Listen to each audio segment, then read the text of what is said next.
माँ के पेट में बच्चा 9 महीने तक 24 घंटे सोता है, जरा भी नहीं जगता, क्योंकि शरीर निर्मित हो रहा होता है। बच्चे का जगना खतरनाक है। बच्चे को 24 घंटे निद्रा रहती है। इतना प्रकृति भीतर काम कर रही है कि बच्चे की चेतना उसमें बाधा बन जाएगी, उससे बिल्कुल बेहोश रखती। डॉक्टर ने तो बहुत बाद में ऑपरेशन करने के लिए बेहोशी एनेस्थेसिया खोजा। प्रकृति सदा से एनेस्थेसिया का प्रयोग कर रही है। जब भी कोई बड़ा ऑपरेशन चल रहा है, कोई बड़ी घटना घट रही, तब प्रकृति बेहोश रखती है। 24 घंटे बच्चा सोया रहता है, मांस बन रहा है, मज्जा बन रही है, तंतु बन रहे हैं, उसका चेतन होना बाधा डाल सकता है। फिर बच्चा पैदा होने के बाद 23 घंटे सोता है, 22 घंटे सोता है, 20 घंटे सोता है, 18 घंटे सोता है। उम्र जैसे जैसे बड़ी होती है, नींद कम होती चली जाती है।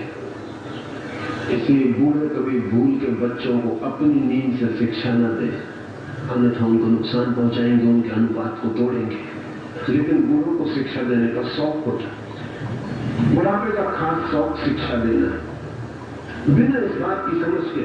इसलिए हम बच्चों के अनुपात को पहले से ही बिगाड़ना शुरू कर देते हैं। और अनुपात जब बिगड़ता है तो खतरा क्या है? अगर आपने बच्चे को कम सोने दिया, जबरदस्ती उठा लिया, तो इसकी प्रतिक्रिया में वो किसी दिन ज्यादा सोने का बदला लेगा और तब उसके सब अनुपात असंतुलित हो जाएंगे। अगर आप जीते तो वो कम सोने वाला बन जाएगा, अगर खुद जीत गया तो ज्यादा सोने वाला बन जाएगा, अनुपात खो जाएगा।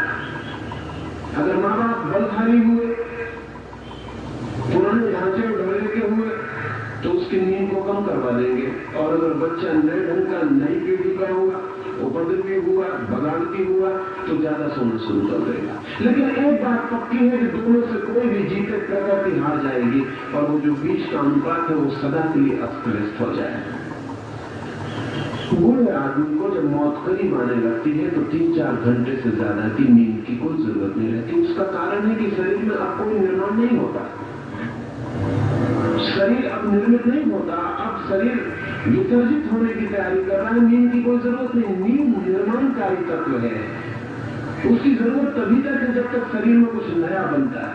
जब शरीर में सब नया बनना बंद हो गया तो बूढ़े आदमी को ठीक से कहे तो नींद नहीं आती, वो सिर्फ विश्राम करता है, वो थकान। बच्चे ही सोते हैं ठीक से, बूढ़े तो सिर्फ थक के विश्राम करते हैं, क्योंकि मौत करीब आ रही है, अब शरीर को कोई नया निर्माण नहीं करना है। लेकिन दुनिया के सभी शिक्षक स्वभावतः बूढ़े आदमी शिक्षक होते हैं, वो खबरें दे जाते हैं, 4 बजे उठो, 3 बजे उठो, कठिनाई खड़ी होती है। बूढ़े शिक्षक होते हैं, बच्चों को मान के चलना पड़ता है, अनुपात टूट जाते हैं। भोजन के संबंध में भी वैसा ही होता है। बचपन से ही बच्चे को कितना भोजन चाहिए, ये बच्चे की प्रकृति को हम तय नहीं करने देते। ये माँ अपने आग्रह से निर्णय लेती है कि कितना भोजन।